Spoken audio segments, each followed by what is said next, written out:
Welcome, everyone, to Chapter 4 of The Three Children of Trouble. Where we left off with our previous chapters, Eryx had been pulled aside by the Omniomancer for Castle Elbenwasser, Alexander Kraus, for some very important discussion that involved only wizards. The rest of the party had gone on to do the things that are documented in Chapters 2 and 3. But now, in Chapter 4, we are going to follow along with Eryx and find out what Eryx is doing. So, let us begin. The rest of the party has wandered off, leaving you alone with Alexander, the Omniomancer for Castle Elbenwasser. He's still wringing his hands and glancing towards the big glass window to the north, where you saw your party members disappear, entering the castle proper through doors there. The tree is to your right, and it is allowing leaves to sort of drift casually towards the grassy ground that you're standing on. Alexander waits to make sure that the rest of your party is, in fact, inside the building before turning to look at you. So, what did you need to talk to me about? Well, you see, I had some very specific requests, Master Eryx, when sending my concerns to the School of Wizardry, you see. And I asked specifically for an Omniomancer of some skill. Do I have the pleasure of speaking to... I'm sorry. I forget myself. A chronomancer of some skill. Do I happen to be talking to a chronomancer of some skill? He looks at you expectantly. Well, I am a chronomancer. My master, Magus Alvin. Magus Alvin says that I show a lot of potential. Oh, hopefully potential is sufficient then. Have you trained extensively in rituals? Let me tell you what I was thinking. You see, everything's just sort of fallen apart here, and I was thinking, with our powers combined, we might be able to construct a powerful ritual that might bring the castle backwards through time and sort of unright some of the wrongs that have been happening. Do you understand what I'm saying? I've spent maybe a day or two in ritual class. It really wasn't my forte. I don't really have much in the way of ritual skill. Alexander's face falls. Why would they not send me what I requested? He asks, almost to himself. I'm sorry, Master Kraus. This is kind of my first mission.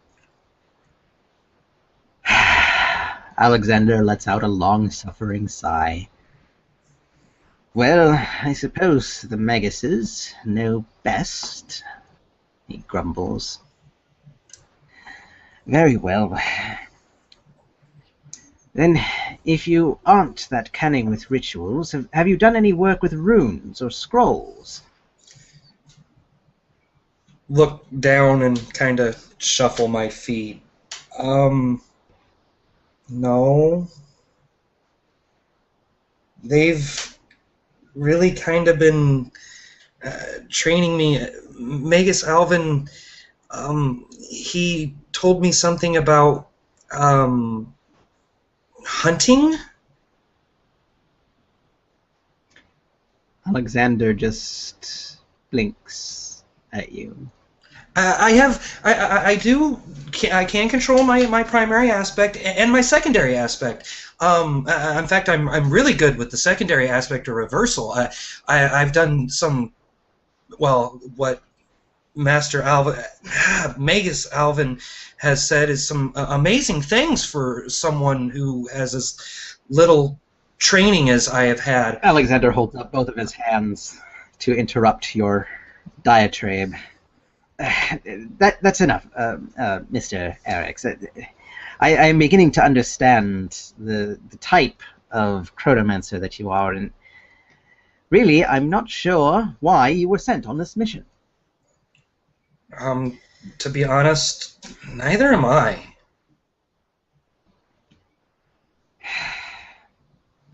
Well, very well then. You said you've had some experience with your secondary aspect. What was it? Reversal. Rewinding? Yes, reversal. Yes. Well, and your primary, yes? You do know how to wield time. Absolutely. Oh, good.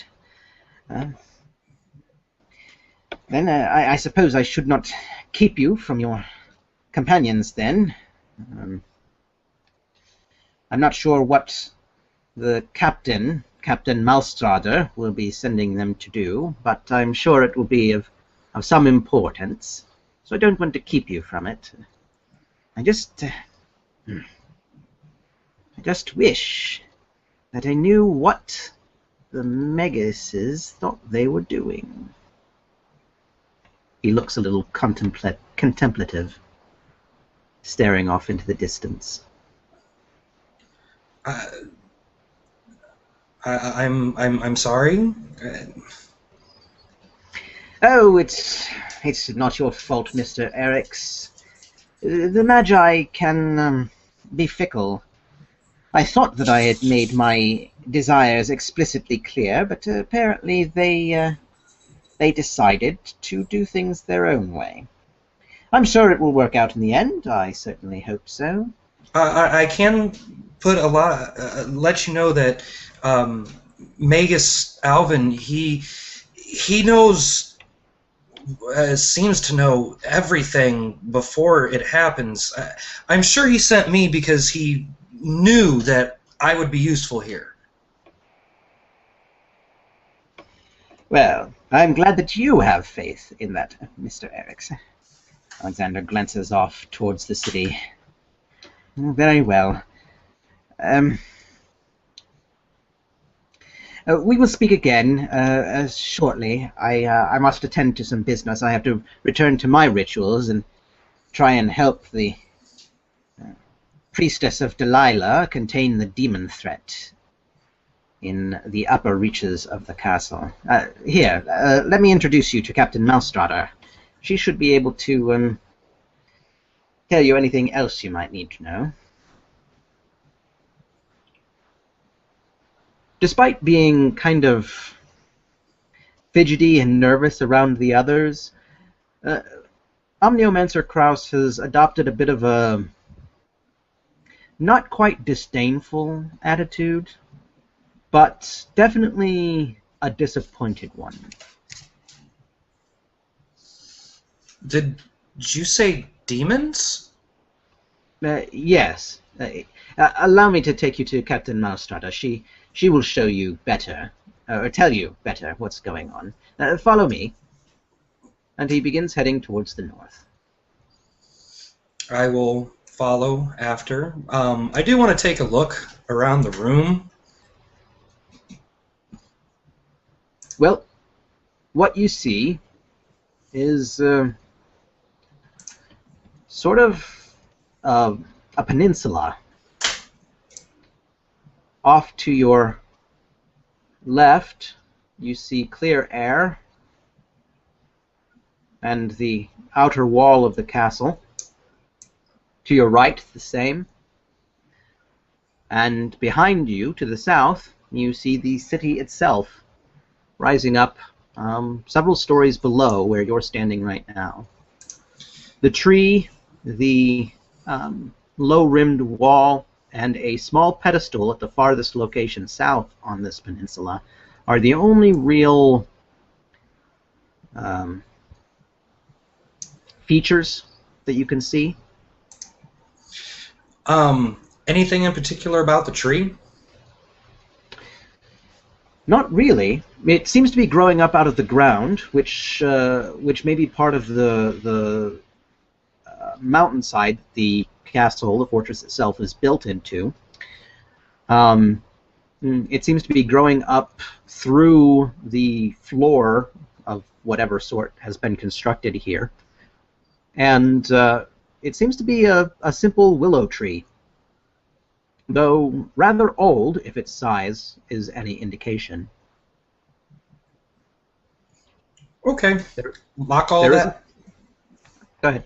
As I said, lock all that in my head. All right. Alexander leads you up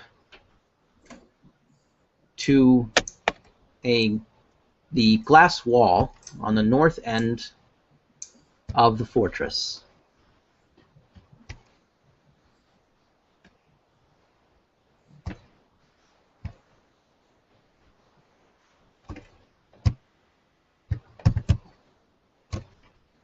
There are two doors, one on the left-hand side and one on the right. Through the slightly opaque glass, you can see the backs of two thrones, as if the Baroness and Baron of this castle sit with their backs to the glass window when sitting in judgment or meeting with the members of their barony, or whatever this is. He opens the glass door in front of him and steps into the chamber by a couple of meters to allow you ease of entrance. Excuse me, Mr. Kraus. Yes, Mr. Eryx? What significance is the tree? Oh, the tree. Well, Mr. Eryx, the tree is the symbol of Elbenwasser House. It's the grandmother of the current Baroness planted it, and it has been growing for several centuries. They built the announcement peninsula around the base of the tree in an effort to show the people the tree while they were giving announcements to the city below. It is tended occasionally by a passing druid who patrols the Duchy of Blechten in a purview of the Duchess. Nod and remember all this. If you will follow me, please, he says, and leads you further down a couple of stairs, past a pillar, more towards the center of the chamber. There, you come to see a woman who approaches you from the north. She is dressed in impressive armor and is carrying a sword and shield. She looks you up and down as she approaches, and then all the way back up. Mr. Kraus, is there a reason why you have brought a demon into the throne room of the Baroness? She asks sharply. Excuse me, it's Hanan, ma'am. Her eyes narrow at you, and Alexander quickly takes a step forward to stand sort of between the two of you. He says, Commander Effie Malstrada, this is Chronomancer Eryx, sent from the School of Wizardry to be of aid to us. The captain's eyebrows raise towards her hairline as she looks you up and down once more, taking note of your bronze robes. And she nods. She says, My apologies. I've been in battle with demons for several nights now. It's a little disconcerting. I meant no offense. None taken, ma'am. I get it a lot. I bet you do. A Khanan wizard. What will they think up next? Mr.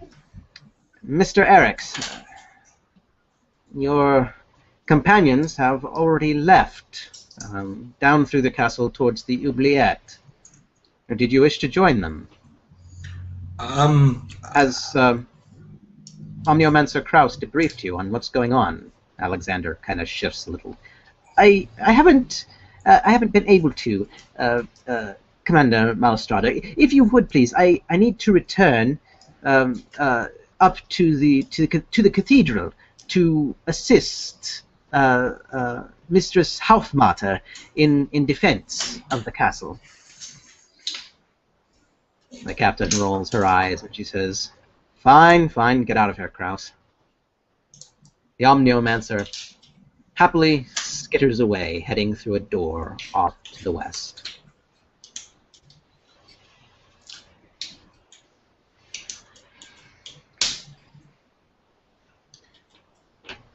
I take it then that you don't know everything that's going on here.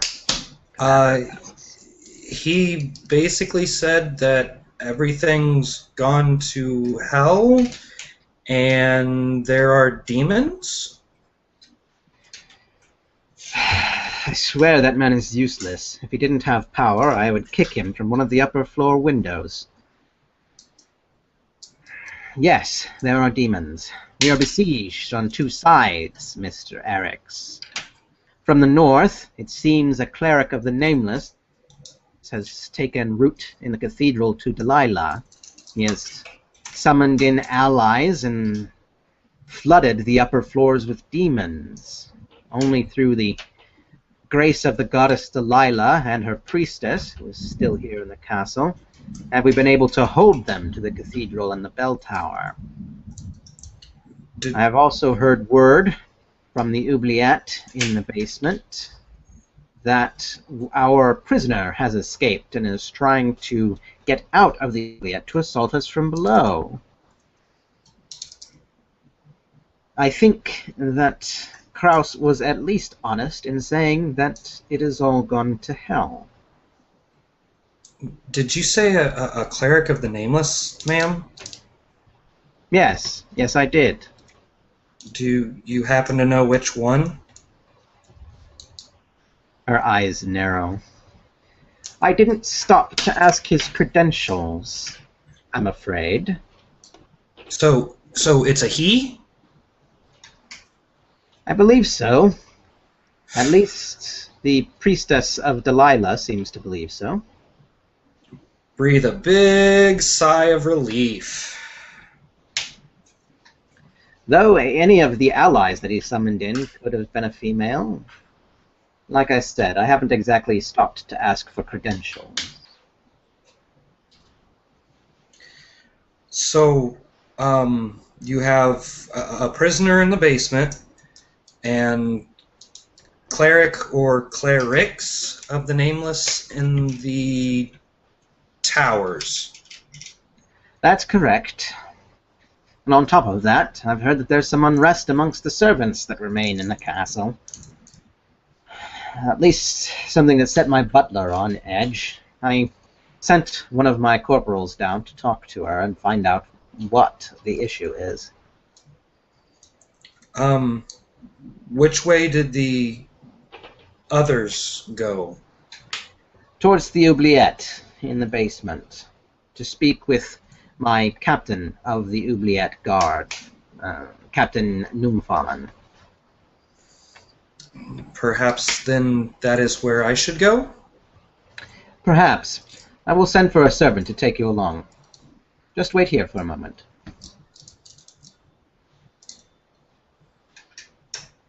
I'll stay there, but I'll frown at the word servant. She makes her way north and stops next to the doors where you see two other women carrying swords. One of them is carrying a big blackened two-handed sword with a wicked curve to it.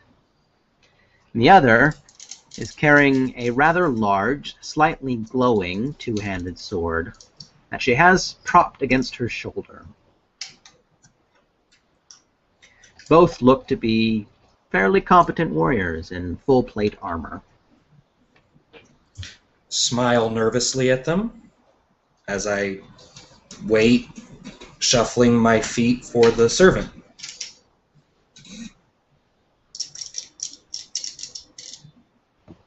After a long moment, or two, or three, or not really sure how long it takes. Yes, I do. Oh, yeah, you got time awareness, don't you? Yes, I do. All right. You realize that it takes about 10 minutes, all told, for a servant to arrive.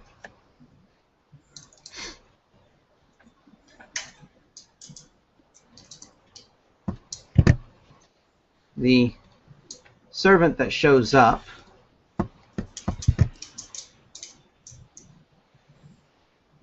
comes in through a side door on the east side and makes his way over to stand near you. He is a purple-skinned boy. You say boy because, as far as you can tell, he is rather young. And he is dressed in the white and black of a servant of the castle, of Castle Elmenloch.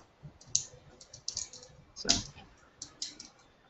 he has black hair. It's sort of styled in a bit of a swoop.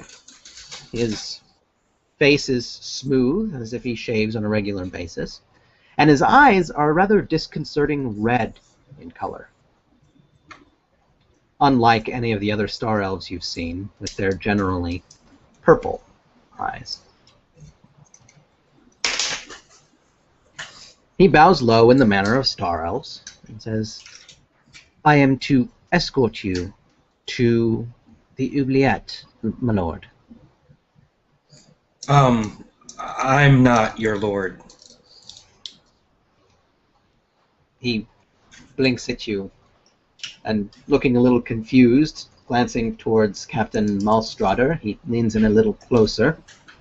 He says, my lord, what would you prefer that I call you?" He looks very earnest. My name's Eryx.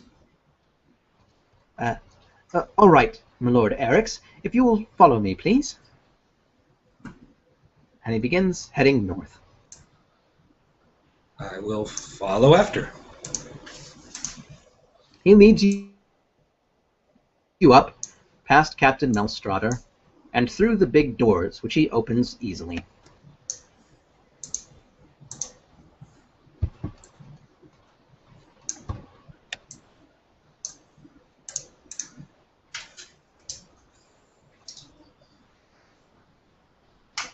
He starts leading you down a nice long hall. That's a rather fine hall with a marble floor. You see 3 doors on your right-hand side, and a fourth, or I'm sorry, 3 doors on your left-hand side, and a fourth on your right. And at the end of the long hall, there is a pair of double doors. The hall itself is richly appointed with tapestries and paintings.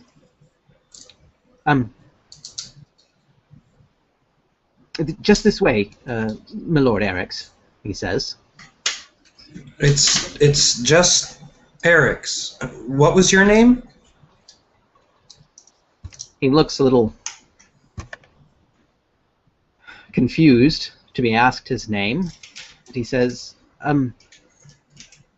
it's Martin, Eryx, Martin Viner. It's nice to meet you, Martin. Thank you, my lord, Eryx. He recedes back into silence, but it looks like he may be willing to talk if you were to start a conversation with him. He does not look like the sort to start his own conversation.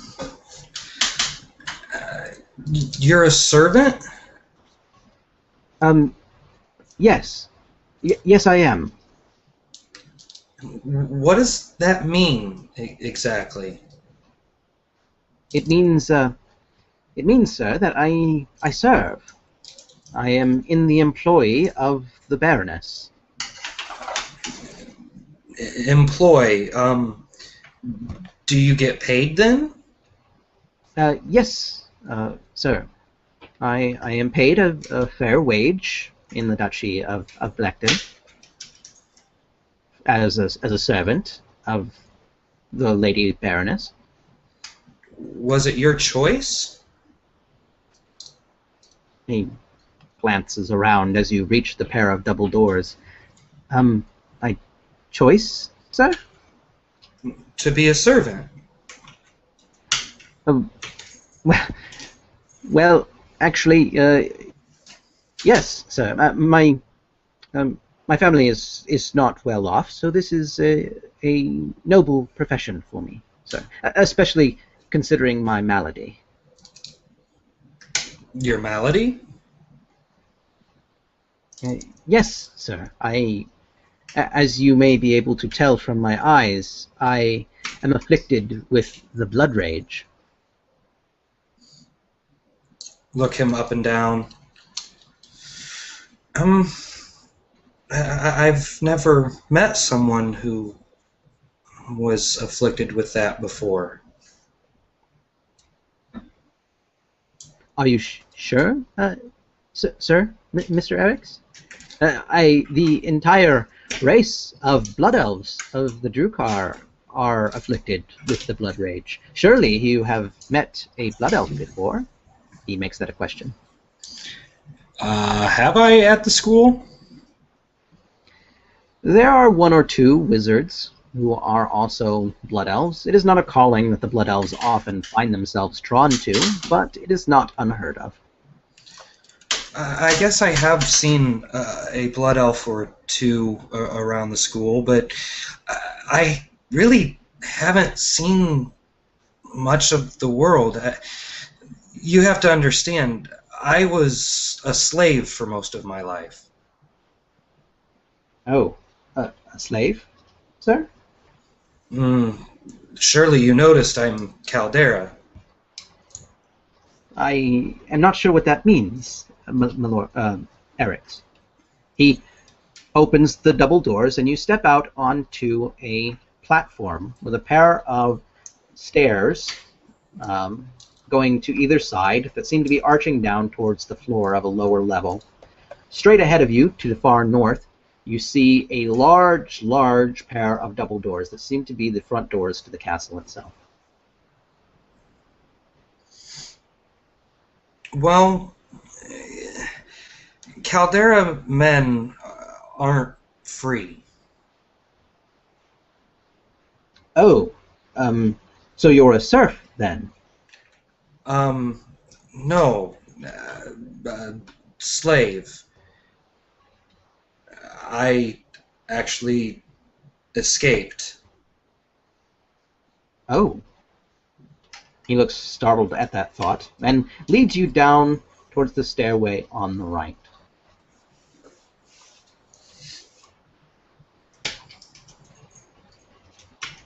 It's a difficult story and hard to get over. I see, my lord, sir. I will not ask anything, any of the details of you. It is not my place as a servant, anyway. It's okay, as far as that goes. Servant, that means nothing to me. Everyone should have the ability to make their own choices in life.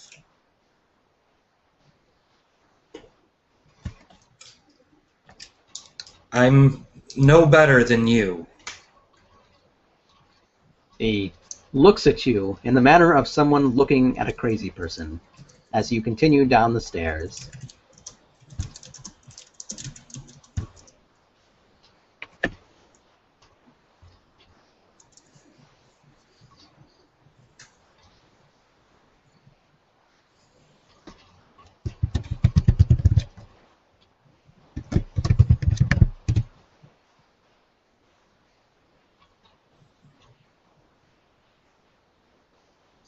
So, where exactly are we going, Martin? We are heading towards the oubliette, my lord. Eryx. In the base of the castle. It is a prison that is very old. Shudder a bit at the word prison. You do not need to worry, my lord, Mr. Eryx. The guests are not thrown into the oubliette.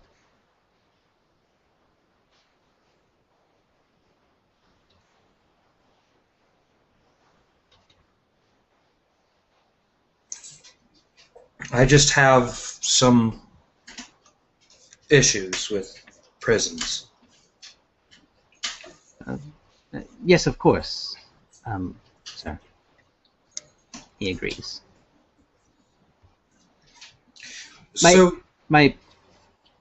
shouldn't probably tell you this, sir, but my parents are actually serfs to the Duchess of Blackton, and well, I do not know if you know what a serf is, sir, but they are not very important people in the duchy.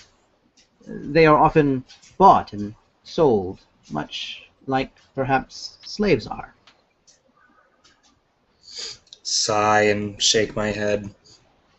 I had hoped that the world outside of my home would be better.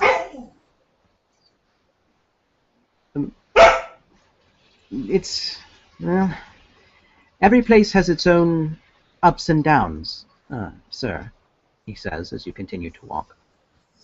It is not a bad place to live here in Blackton, and while the life of a serf is not glamorous, we do have some benefits. Benefits? Yes, my lord. A serf is protected by his liege lady. We are kept safe from bandits, and the royal guard looks after us. A serf doesn't go hungry in the duchy unless he tries to escape or something like that.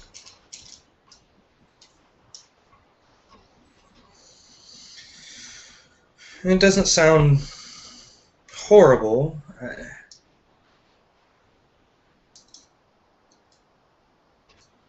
And we have opportunities like this one, sir. My parents might have been serfs, but I was able to find gainful employment, and I have kept it. Well, if you're happy with your place in life, then I guess that's what matters. He looks at you a little bit ruefully as you continue south through the rather large chamber that you find yourself in.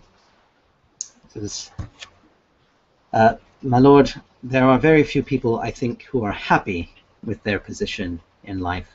I am content. I was not. That is why you chose to escape? It was that or most likely die. His expression turns solemn.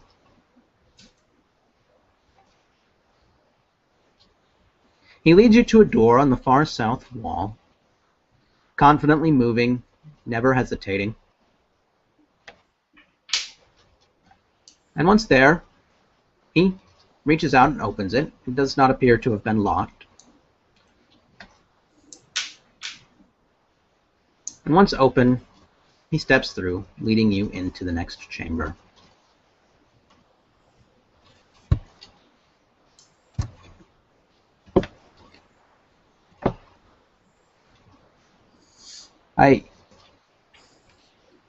It may be impertinent of me, my lord, sir, but you seem to be a wizard? He asks. Look up, well, not look up, look down at him, but look up from my feet and nod, yes. I was extremely lucky to have found this place in life. I have always heard just that the wizards are very powerful, sir. Do you spend a lot of time around powerful wizards? Yes, almost everyone there at the school is more powerful than me. I'm pretty new. Magus Alvin is amazing. He seems to know things before they even happen.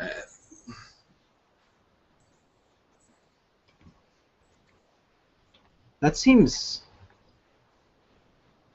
rather powerful, Martin agrees.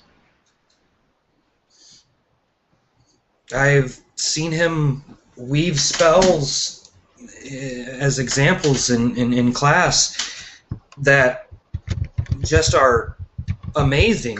If one day I could do something like that.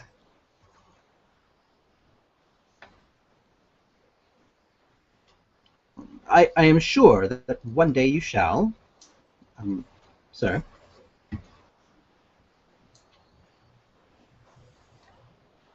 He falls silent, seeming to expect that if you have any questions for him, you will direct them to him.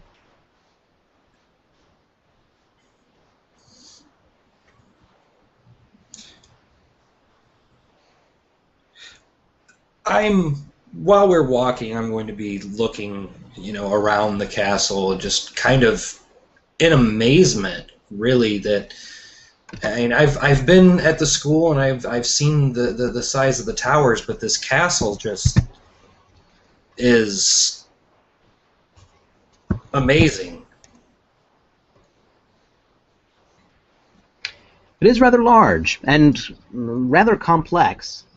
Instead of the simple structure of the towers, generally going up and down, this castle seems to go around and around and back and forward, and there are so many doors and so many halls and so many different styles even of hall.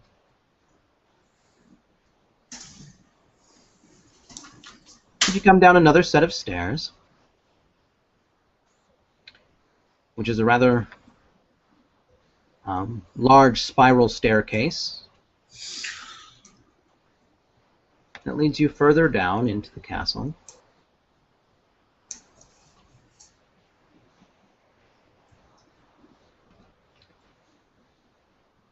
We are on the servants' floor now, my lord, he says. Just one more floor below us, and you will we will be on the guards floor of which is where the entrance to the oubliette is.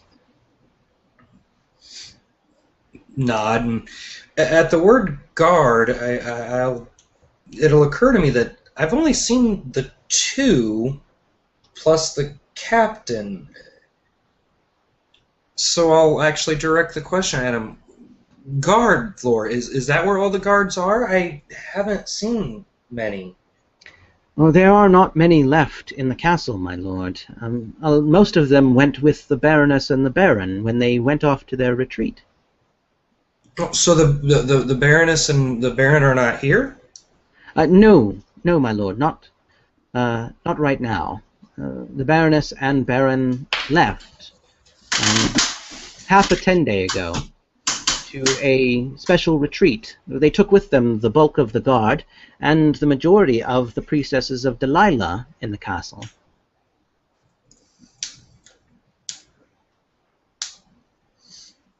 Well, at least they're safe.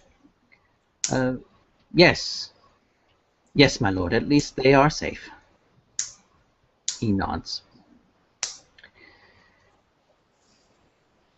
It is then, at that moment, while you're talking and he's starting to head towards the last set of stairs leading down, that you hear a sound of alarm from off to your left, through a door further down the hall.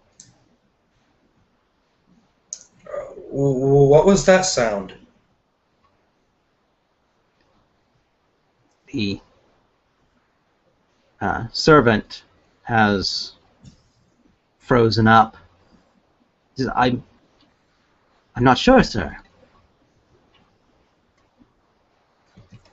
Take a couple steps down the hall towards it.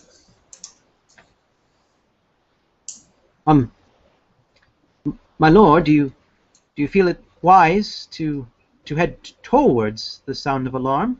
He asks, fretting. Well, that's, I guess, kind of why I'm here, isn't it? To help? What if someone needs help in there? He wrings his hands together. He says, I suppose you're right. He definitely looks scared.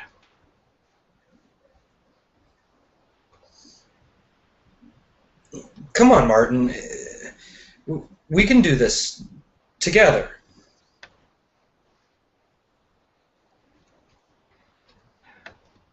All right, my lord. He starts to follow you, though he definitely does not look all that thrilled to be doing so. Head towards the door from which I heard the sound. You head up to the set of double doors, with Martin on your heel. And he helpfully supplies you with an explanation of the door by saying, this is the entrance to the servants' quarters, my lord. Is this where you came from? Where were you in the castle? Here, sir. Here. And there was nothing wrong when you left? No, sir. He shakes his head. Were there others here?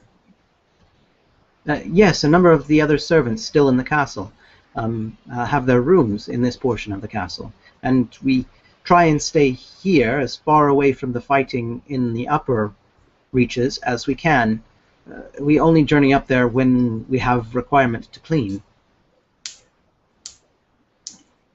So there are possibly quite a few people in here? Yes, sir. Last I checked, there were a total of... Oh, goodness.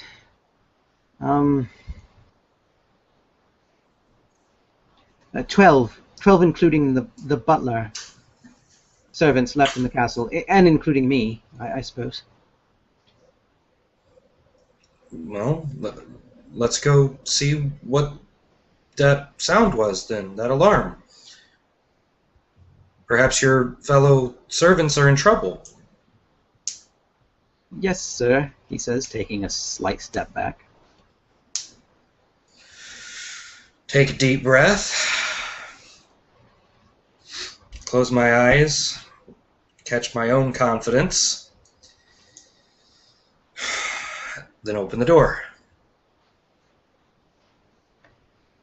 You press open the door and immediately see what could cause some alarm.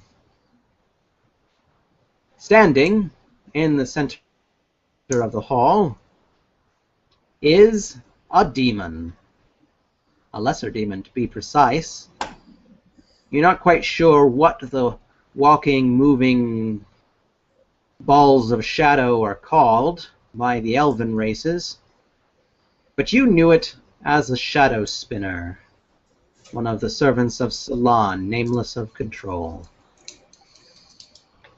It is standing in the center of the hall, facing away from you, or it was until you opened the door, towards another servant, a star elf man with pale, almost silver hair, farther down the hall. The shadow spinner has turned to look at you, and you can see, through its wisp and twist of shadow, a set of piercing sapphire eyes staring at you. What can I recall about shadow spinners? Do I know anything besides what it is? You know, it is a magical creature. Yep. That's the extent of it. Alrighty. Give me just a second.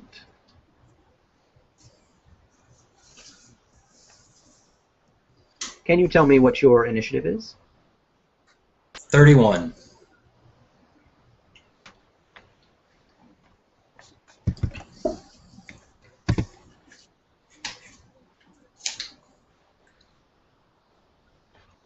The initiative of the shadow spinner is 29.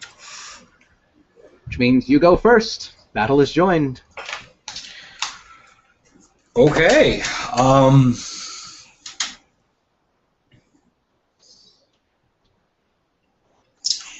First battle.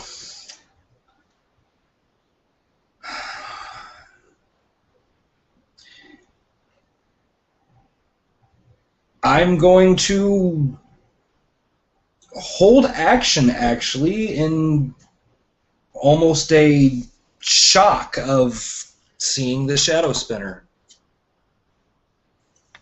All right. The shadow spinner has no such compunctions. With a hiss and a slightly high-pitched screech, the demon flings out its hand towards you, obviously casting a spell. Would you like to roll your wisdom to deflect the spell, or your intelligence to attempt to dodge it? I will roll my wisdom. All right, roll to deflect the spell.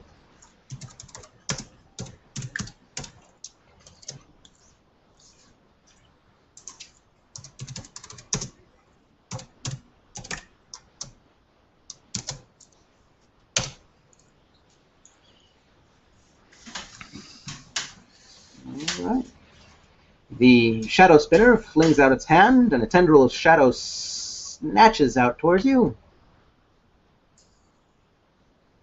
And is so slow that you gain a counterattack against it.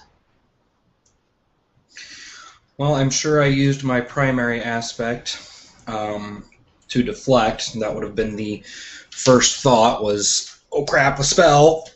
The instinctive thing to do. Block with my own and turn that block around and fire back. Just Okay. a plain Jane power. Time, I take it? Yes, time. Okay. Roll your wisdom to hit.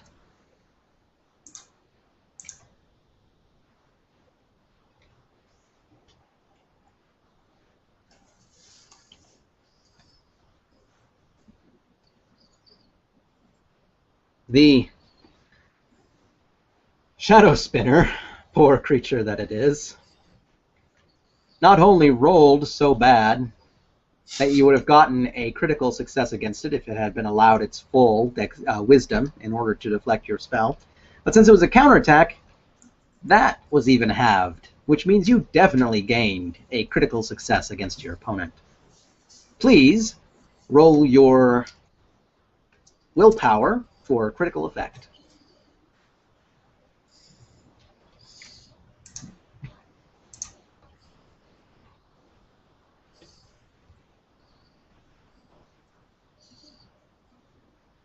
All right.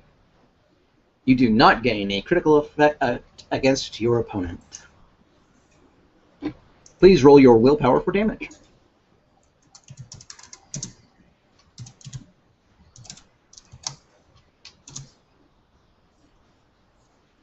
All right.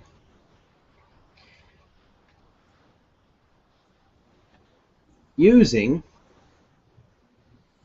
your spiritual power, you deflect the incoming razor-sharp blast of control energy, and you're reacting so quickly, your thoughts spinning so swiftly, that you barely even think about it as you use that bit of power in your hands to slam back out so fast that it's almost as if you defied time itself. With a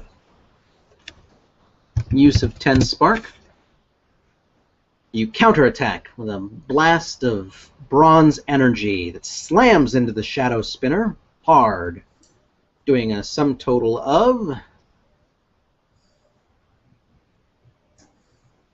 72 points of damage in a brutal blow that sends it stumbling back a pace.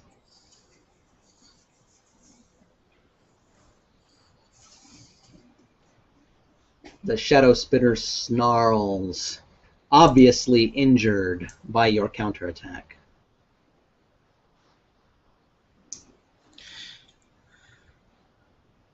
And now it's my turn. It is now your go. I'm going to go ahead and take a step into the room, feeling a bit more confident, and weave my spell power into a giant blade and wing that down the hall at him. All right. And roll your wisdom to him.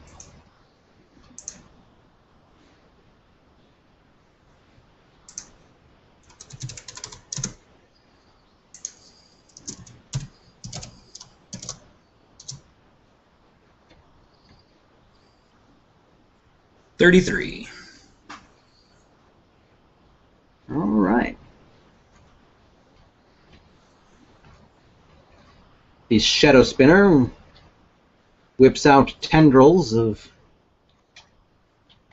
black control energy, edged with a opalescent blue, in an attempt to deflect your incoming spell.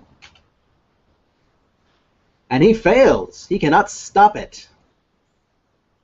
Go ahead and roll your willpower for damage.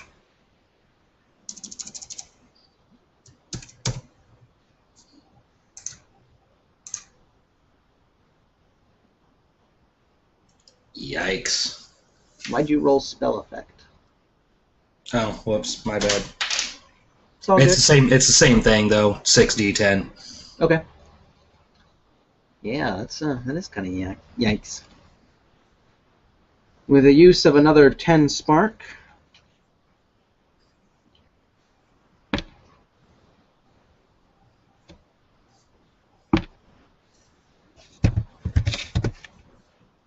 you whip out a blade of bronze energy.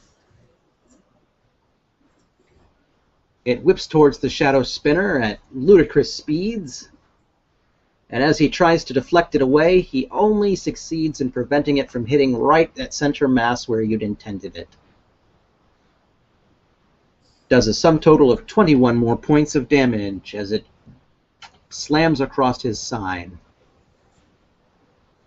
and dissipates beyond him before it can do any further damage.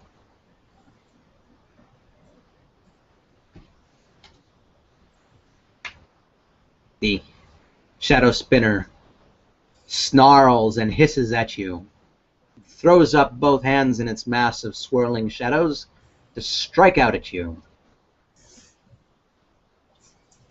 Please roll your wisdom to deflect or intelligence to dodge.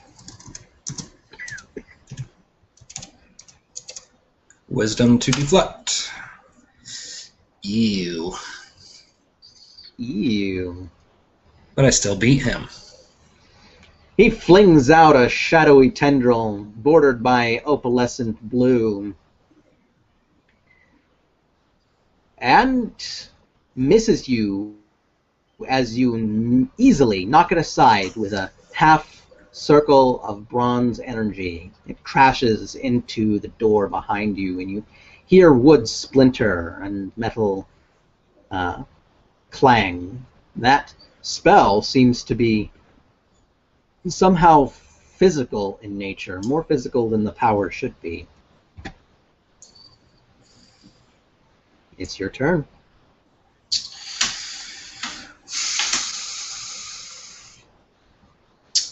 Well,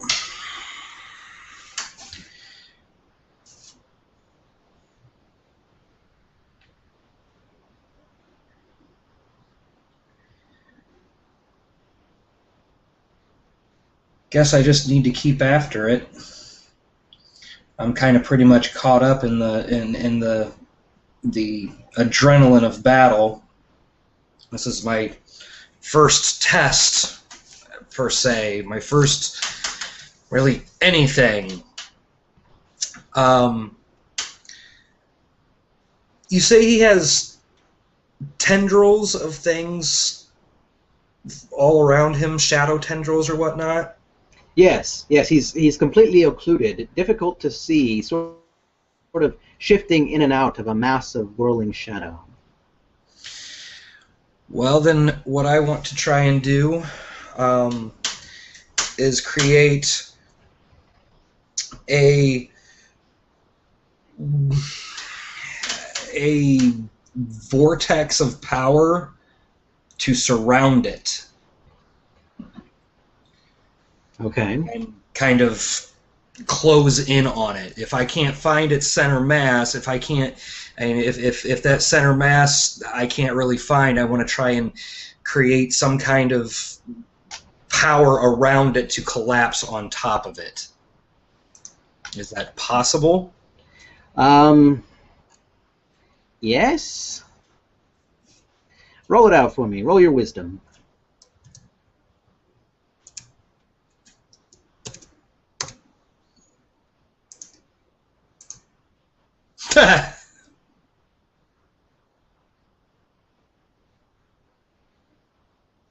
Ouch.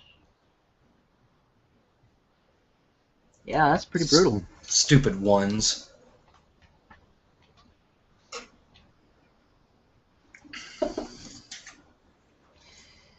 Ouch. All right. You get creative.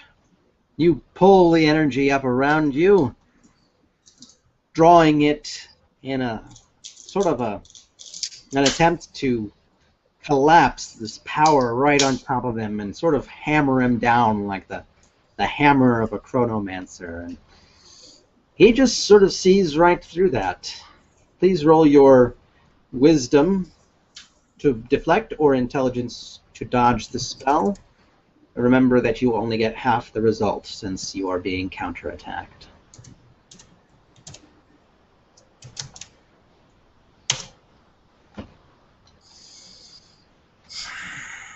That is a 26. Cut in half is a 13.